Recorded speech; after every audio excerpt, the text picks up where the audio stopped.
Welcome to Virtual Concert Hall's live programs. Thank you for joining us. My name is Jennifer Savage, and I'll be your host for today's show. We're excited to be presenting our 5th episode of Jack Price is Right.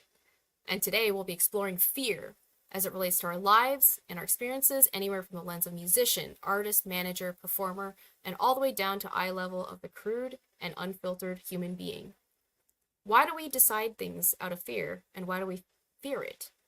There is no one-size-fits-all answer, and this could leave you with more questions than answers, but it's more real that way, and that's what we're here for.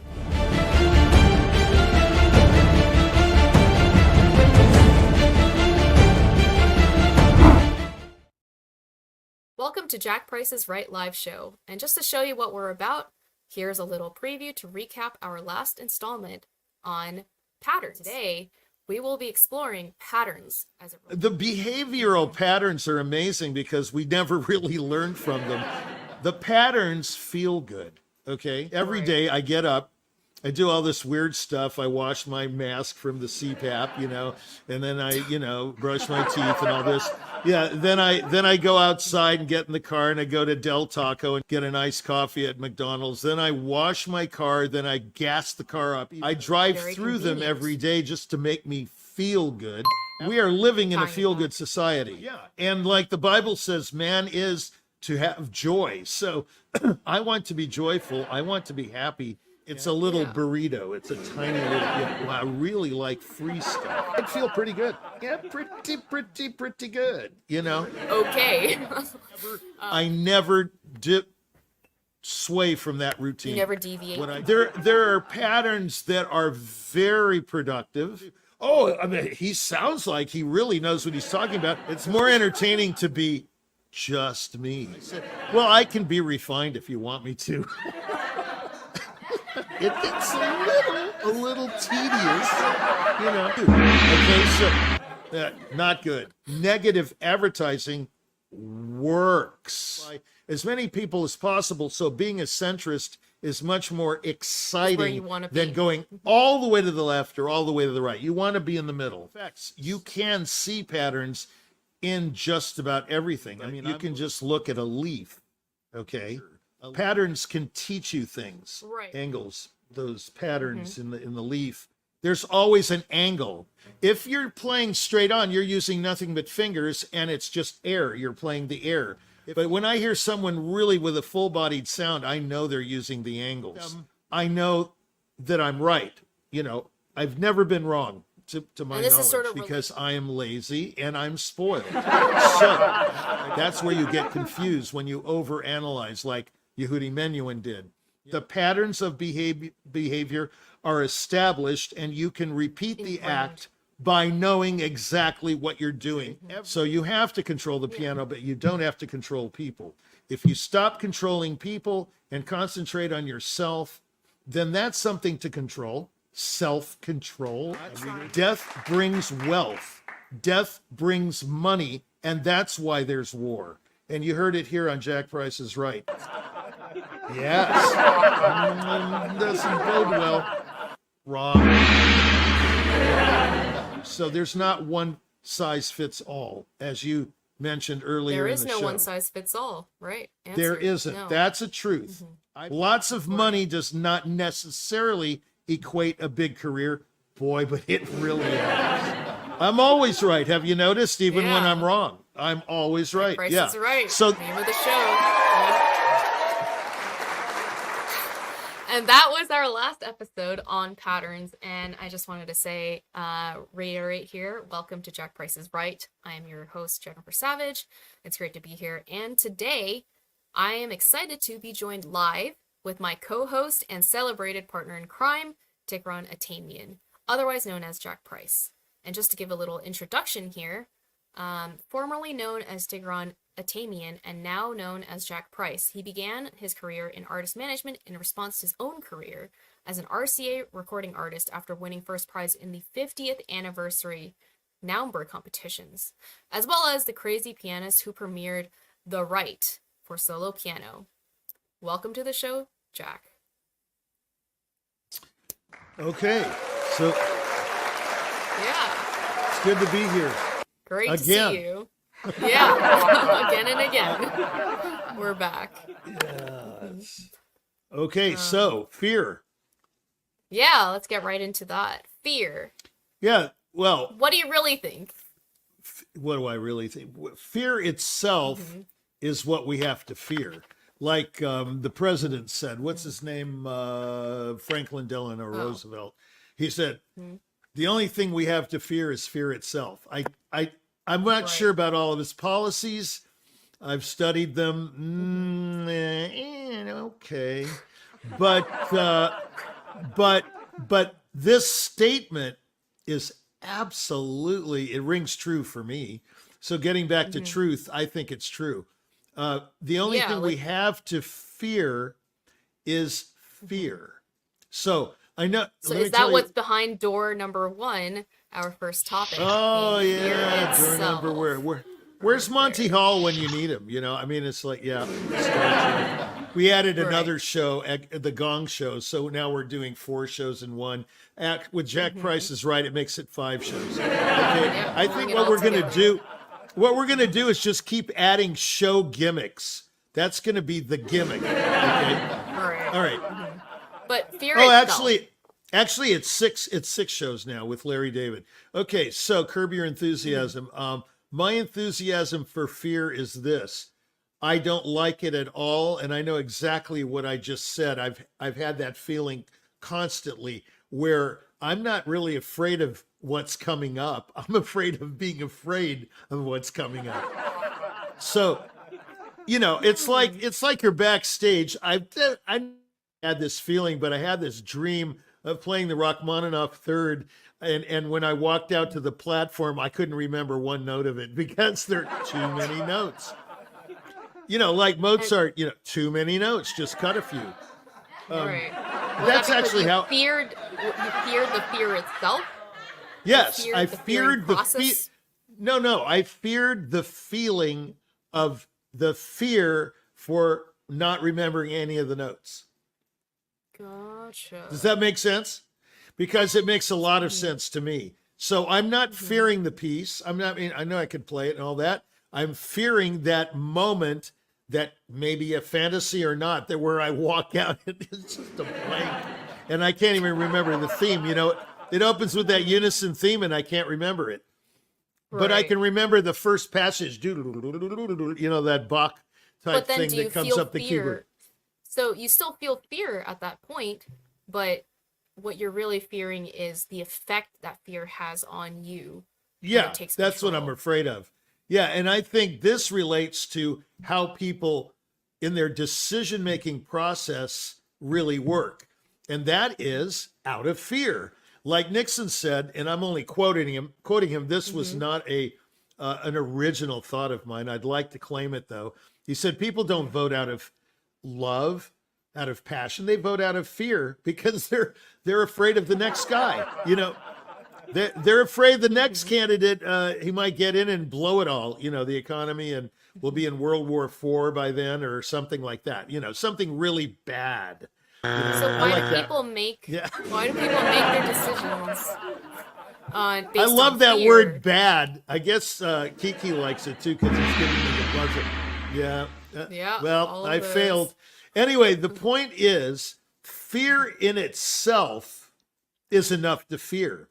You don't have to fear the actual thing you're afraid of, which might be the roller coaster ride. Like you're about to go on the roller coaster and say, oh man, I hope that thing doesn't jump the track and then I end up being strawberry jam on it, like splat,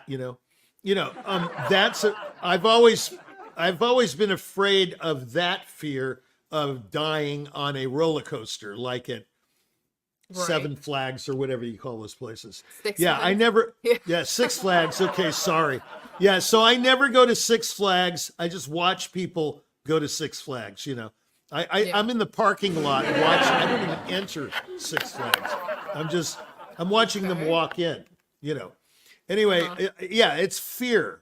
Fear, people vote out of fear. People make major decisions out of fear. I can't even tell you how many I've made. Changing bank accounts because of whatever, it's just bizarre how you have to insulate yourself in life from the bad guys. Okay. I know that's a loaded statement.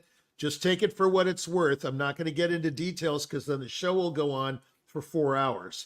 Okay. Right. Fear is a huge topic. Suffice to say, having said that, suffice to say, I couldn't remember the phrase I wanted to say. No. Yeah. Having said that, fear is the thing to fear. I'm going to repeat myself, not the actual thing you're afraid of. So it's the feeling of fear. The feeling of fear. That guy really loves his fingers on the trigger all the time, isn't he? Yeah. Okay. I'm afraid you're going to keep doing that. That's fear. Okay. So the thing is, we have to guard against that feeling, not against the act.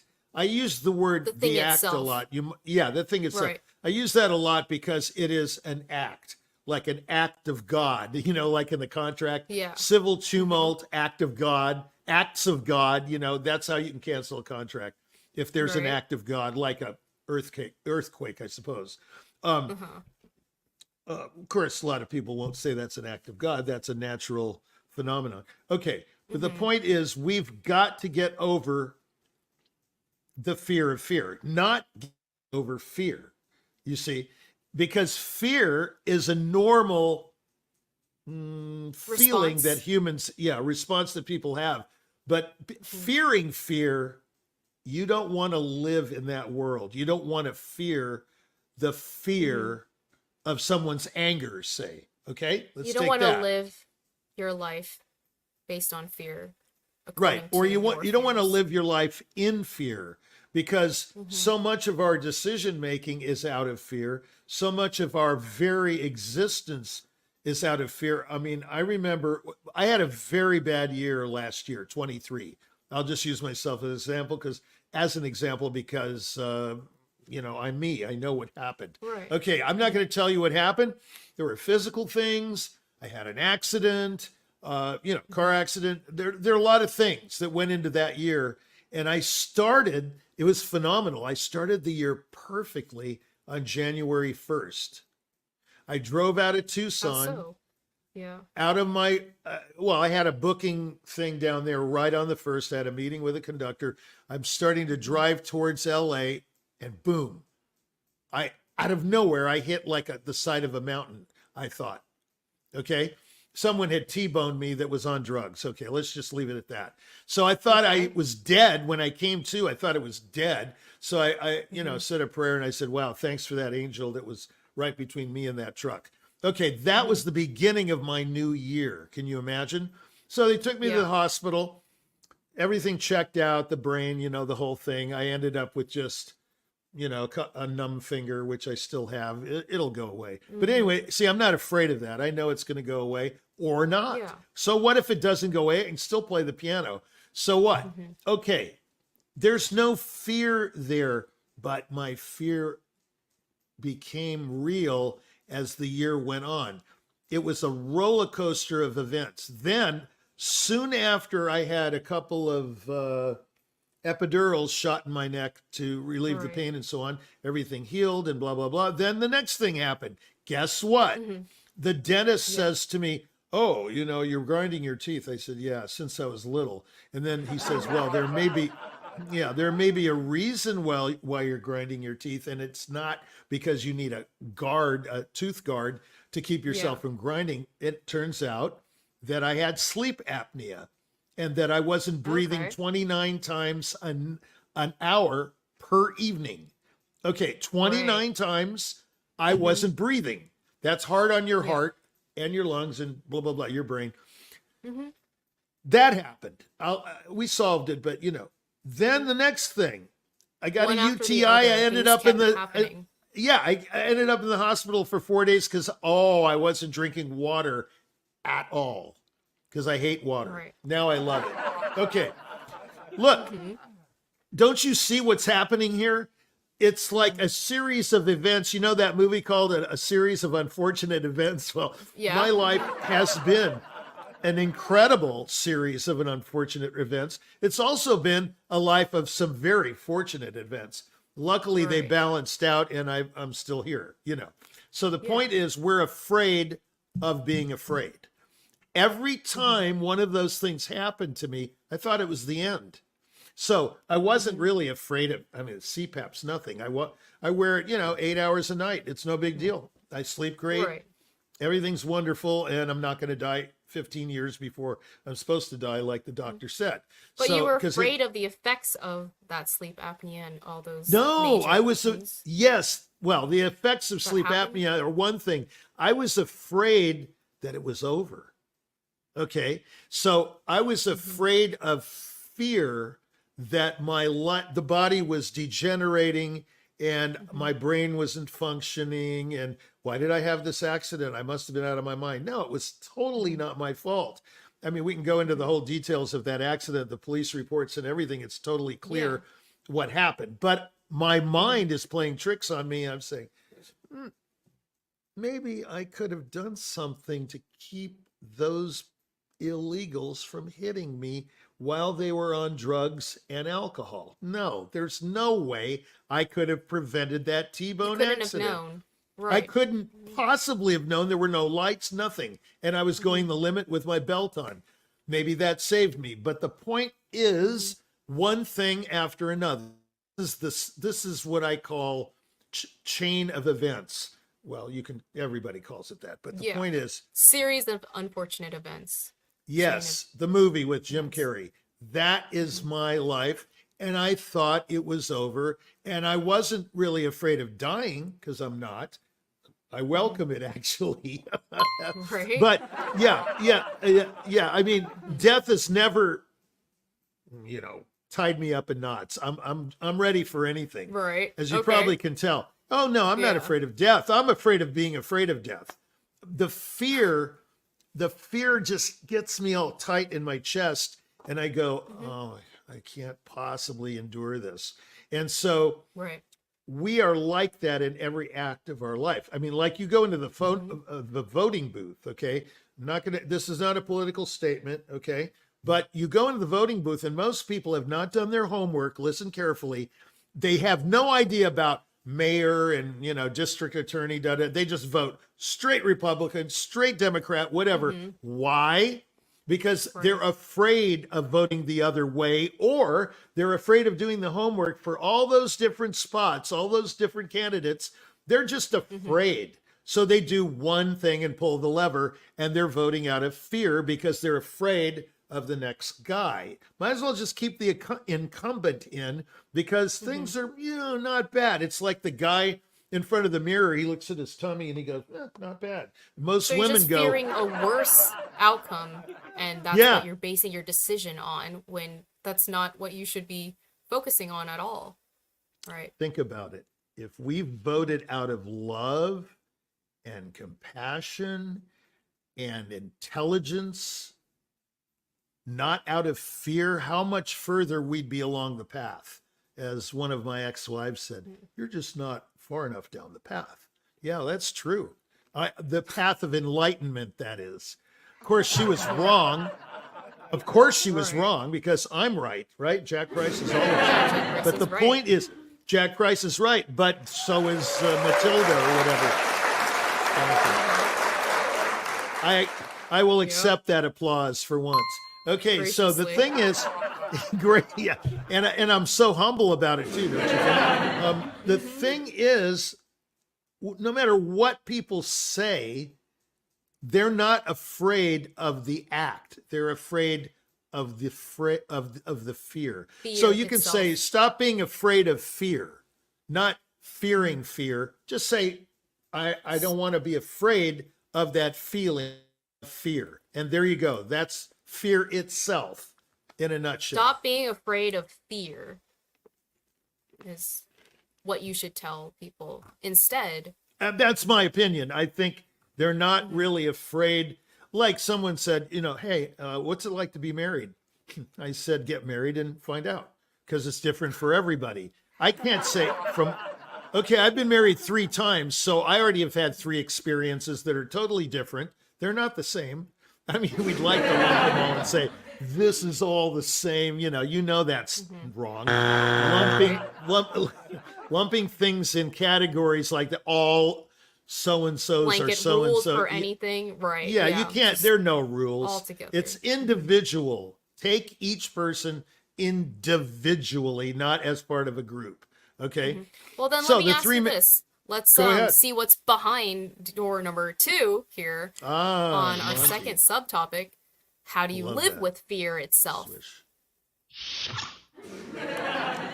That's difficult to brainwash yourself into not fearing fear. So what I do, since this show is about predicaments and do you ever feel like you're all alone, Uh-huh. Yeah. And the answer to that is constantly. Constantly. Okay. Yeah. Well, I'm constantly alone. We come into this world alone and we leave this world alone. And in between, we're really lonely. So that's just the way it is. And when you think about it, if it's that funny that you and I are laughing now, isn't it funny? It's got to be funny. You can't Yeah. just bemoan everything. You got to laugh about it. You've got to. Okay, so how do you cope? I think the best thing is laughter. I really do. That's why I've watched Curb Your Enthusiasm the entire 12 seasons 4 times in a row, because I can't stop laughing at that guy. He walks into Yeah. a room and I Very start David. laughing. That's the kind of guy I want to know. You see? I don't want to know all this philosophy. I just want funny, because it makes me feel good. You see? It's all a feel good society. Now we're going back to the last show. I mean, it's On all the patterns. same. Don't you see what's happening here? The pattern is everything. I mean, everything is the same. Everything ends up being the same. This shirt is the same as the last shirt I wore on the last show, only stylistic differentiation. It has a button-down collar. The other one didn't have a button-down collar, and the color here is orange, and the last color was blue with white vines or flowers on it. So what? It's the same. Right. It performs the same function. You don't get to see that much of my t-shirt. That's the idea. But then back to laughter, finding something funny in all of this living with your fear. How does that help Fine. you? Finding, there's nothing to find. It's right there. I mean, you're funny. I'm funny. And we're all really funny if we look at each other, really objectively. Take an inventory of yourself, as someone once said. Take an inventory of yourself, meaning, look at yourself, examine yourself. We're pretty funny beings. I mean, you don't have to look at a toad to laugh. Toads are pretty funny looking animals, but so am I. Right. So in other words, laughter is a part of the fabric of life. The only problem is we're not laughing enough. We're not uncovering the laughter. We're not looking at things. People say, look at the bright side of life. I say, look at the hilarious side of life, which is every moment. If it's not funny, then it's not life. Life is funny. It's the way things turn out. It's a very funny process, life. I mean, think about it from the day of conception, Right. Okay, here's something. Is it funny in the absurdity that we're here? We've been Well, it's brought to this world. yeah, it's a And we're just miracle. Yeah. I videotaped both of my kids popping out, and my ex-wife is horrified. She was there, so she could have stopped it. She could have stopped it, but she didn't. So I had the video camera, the camcorder, and that was the funniest thing I've ever done, but the most pleasurable. I mean, that was like so revelatory. Seeing this alien pop out of another body, it was the most incredible thing, incredulous thing, and funniest thing I've ever seen. I mean, it didn't even look like absurd. Right. It was absurd. Yeah, I mean, what is this thing? And then all this cheesy stuff all over her face, and and they had to pull it off, and then if their blood sugar was low, they had to go in an incubator for a week. This whole thing, it's just sick. I mean, right. I mean, the whole thing is life is funny enough. There's no fiction. No fiction can be funnier than the reality. So laughter is your best friend. I'll just make that statement. Laughter defeats fear. It does. Laughter defeats fear.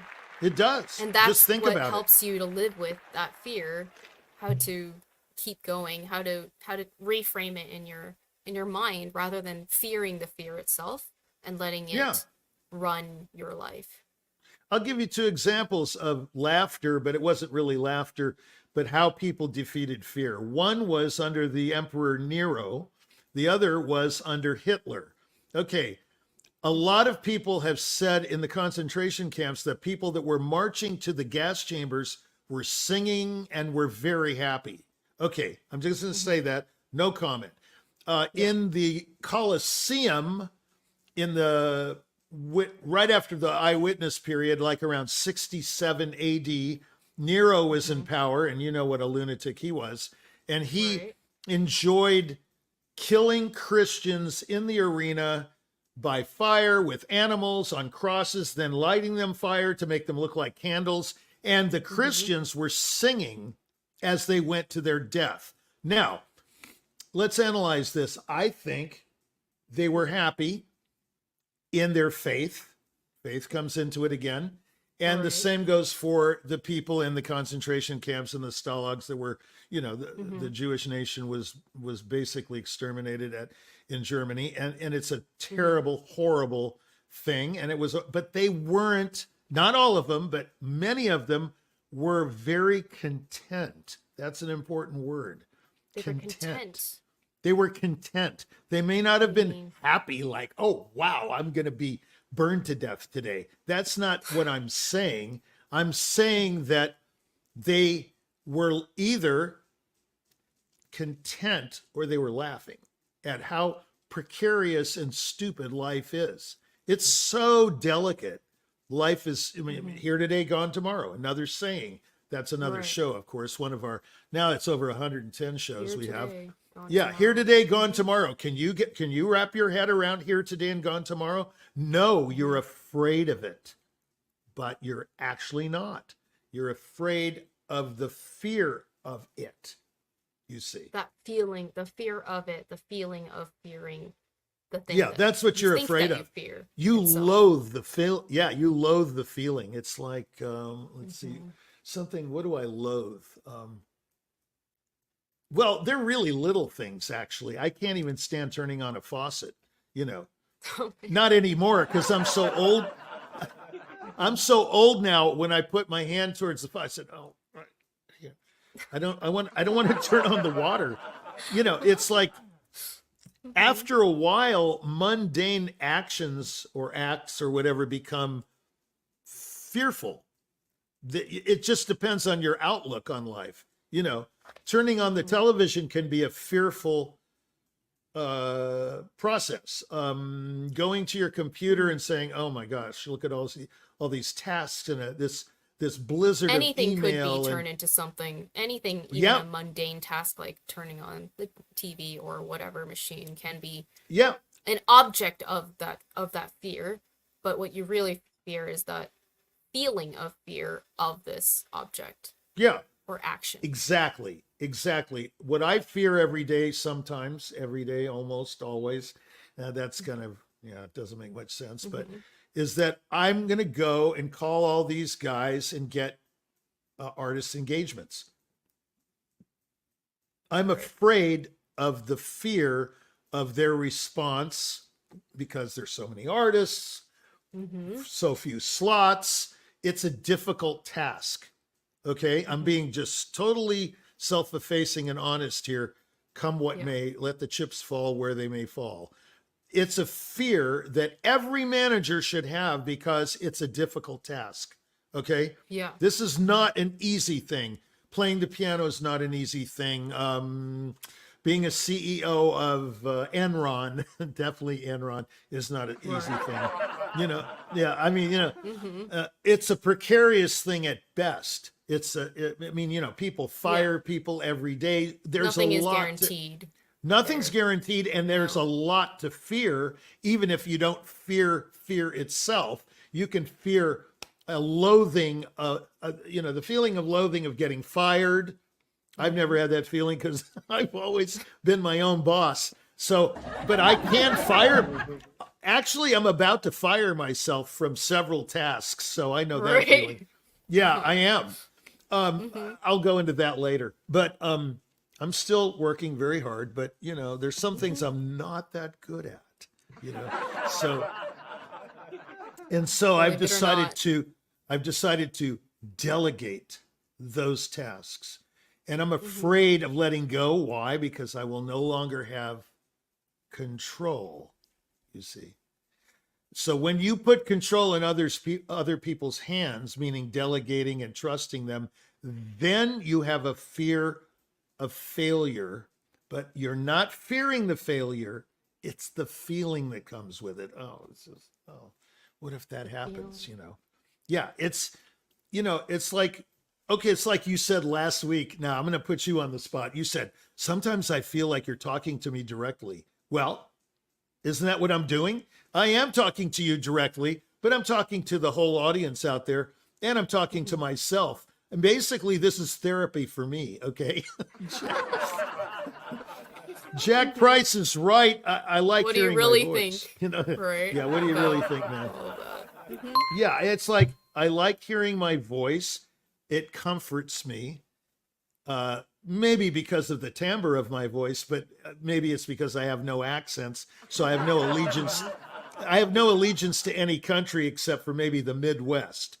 Some people say, "Oh, you have a Chicagoan accent." And I was born in Chicago, but I don't think I sound like Chicago guys. I mean, it's like.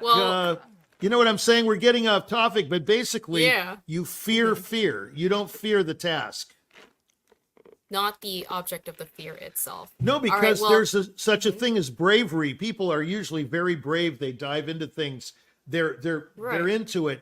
They're fearing the fear. They're not fearing the task because they do the task. When we come back to this, let's explore the relationship of fear and bravery. And before that, we'll pivot right here with a little clip that we like to show right here to switch up the convo a little bit. And stay tuned right here on Jack Price is Right.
Chopin's Ballade Number 3 in A-flat major, Opus 47.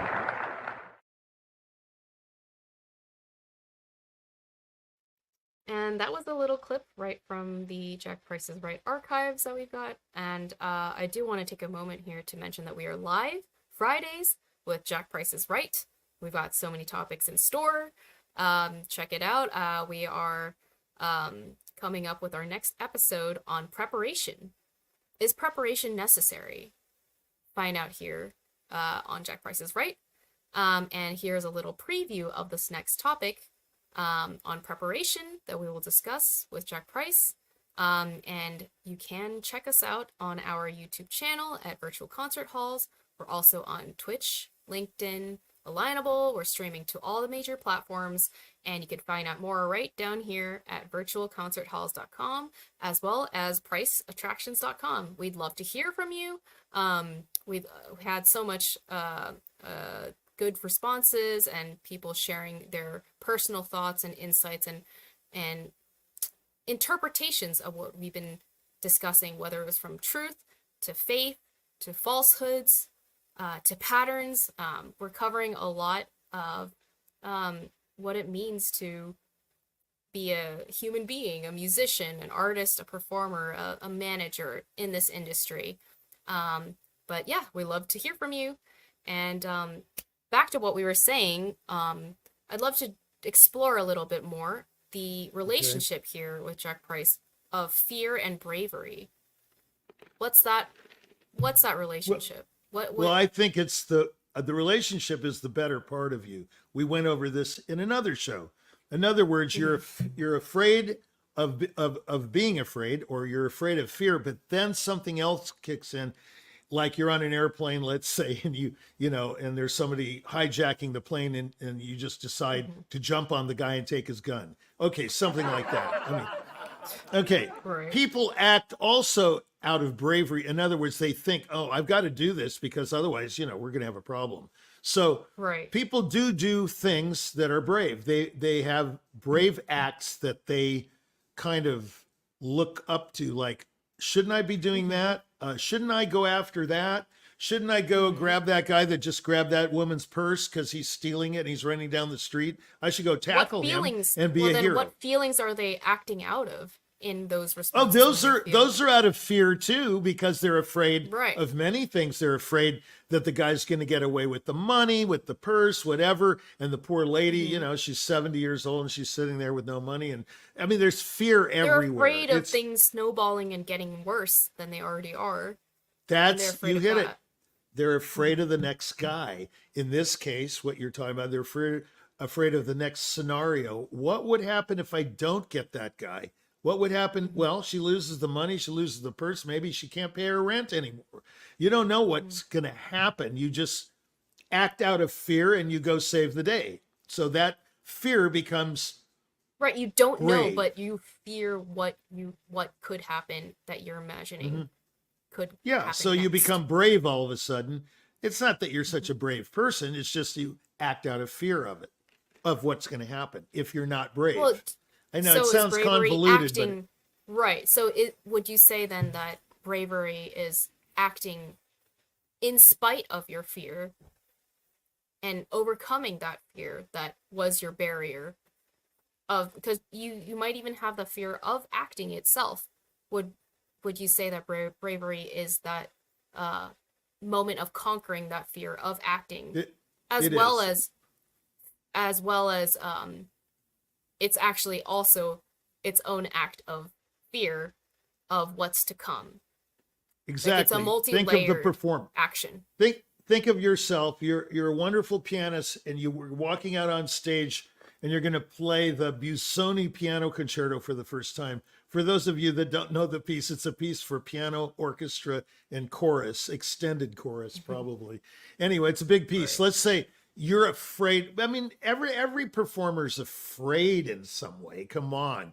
If you're not walking out to the concert platform and taking your bow, and you're not slightly off, then you're not human. Then you're a machine and R2D2 or something. I mean, you're just you're not a living, fleshy, bloody person. You're something else. Because Because we're all everybody, human and we make mistakes. yeah, we make And we mistakes, fear and those mistakes. yeah, we fear them, but we should embrace them. That's the catch. You see, I contend, and I might be an audience of one. I don't know. Maybe some people agree with me. I contend that our mistakes or fear of mistakes should be embraced and actually identify us, as I said in the last 2 episodes ago, I think. I can't remember Define now. us. Yeah, they define us. Like that fear and what you do out of fear to contend with the fear defines you. It's like we talked about, and other people have, of course, is when you fall, do you get up or do you just lay there and go, wow, what a loser. I just fell and I can't get up. You know, let's get out, break out the violins, add some roses in there. You know, might as well just die. If you're not gonna get up, then fear has conquered you. Your very fear has just happened. The very You've allowed thing. fear to conquer you. Yeah. And you've given up any control. Yeah. There's a scene in Apocalypto, you know, that movie about the Mayan people where they sacrifice people for the gods and all this. And this guy's about to get his throat slit, and he tells his son, "Don't be afraid. Don't be afraid. There's nothing to be afraid of." And he dies. You know, the enemy cuts his thing, you know, his jugular. But the son is horrified at first, and then because of that murder of his father, he becomes stronger. See, so there's always a silver lining in everything. I mean, even though it's a grotesque idea, you know, witnessing a death, especially like that, it can have there are good things and bad things and bad things and good things and happy things and sad things and sad things and happy things. It's all That's just the way. intermixed. Yeah, it's all the same. You know, it's like they say that there's a fine line between love and hate. Well, of course that is true. Yeah. I have to Right. I have to laugh about that one because yeah, that rings so true. It's just Yeah. a very fine line. You know, it's like, yeah, I mean, I can come up with a million scenarios that I've been in where, you know, it's like this person told me a few weeks ago, you know what she said? She goes, this is a friend of mine. She goes, you know, I just despise you, but I love you. That's great, isn't it? I just, Perfect I example. said, and, you know, I could have said, yeah, because I was feeling the same thing, you know, but I didn't say that. I said, wow, that's interesting, you know. Well, so then I guess we've covered how you conquer fear. Just laugh Earlier about it. with the laughter, with a Yeah, different outlook. well, there are other antidotes to fear, but laughter is a really quick knee-jerk reaction. It's like, oh, wow, I can't believe that happened, you know, that kind of thing, you know. I mean, it's And funny. realizing that whole ridiculousness of our human experience brings you out of it, gives you some perspective. I'll takes tell you, out here's of that tunnel vision of fear. Absolutely. Here's a great example of this. A friend of a friend said once that death came to him smiling, and the only thing he could do was smile back. Well, that's it right there. That's the ultimate conquering of fear. So you're dying and death is smiling at you because he's or she is coming for you. And all you can say is, okay. I mean, what are you going to do? You're dying. All right. Okay. Fine. Yeah, Right. that's Okay. right. Well, Thank you, Larry. great. Let's Did we I think cover we're door number out of 3? time. That was door number 3 with how do you Oh, then we're conquer done. fear? Okay, we're done. Yep, we're good. Yeah. And yeah, I just want to thank you, Richie, Jack Price, for being with us here Or today. whoever. Yeah. And it's been a great topic to get into. I'm sure this will be a multi-part. But for today, that's all the time we've got for fear. Thank you for being with us. And with You're welcome. that, we'll say bye to Jack Price. and The Time is Right. We'll be going here now, but I do want to take a moment here to thank all of our partners and our sponsors, without which we could not have made this broadcast possible. You can see them all up there. We've had so many join us along in our journey, our process, and we're constantly adding more collaborators that are so generous with their time and their support. So big shout out to them. And also a big shout out as well to the production team. And our broadcast today was brought to you by Christian Palagi. He was directing behind the scenes, and you can hear him down in the machine, Dan Machina there, kind of working all the switches and putting up all these sound effects. And he's kind of a third voice, you might say, to our show. But thank you all so much. Grateful to have you with us. And just to wrap up, that is what we've got for today on Fear. And this has been Jack Price's Right. I am your host, Jennifer Savage, and I hope you've gotten a little something out of it, because I know I did. See you next week.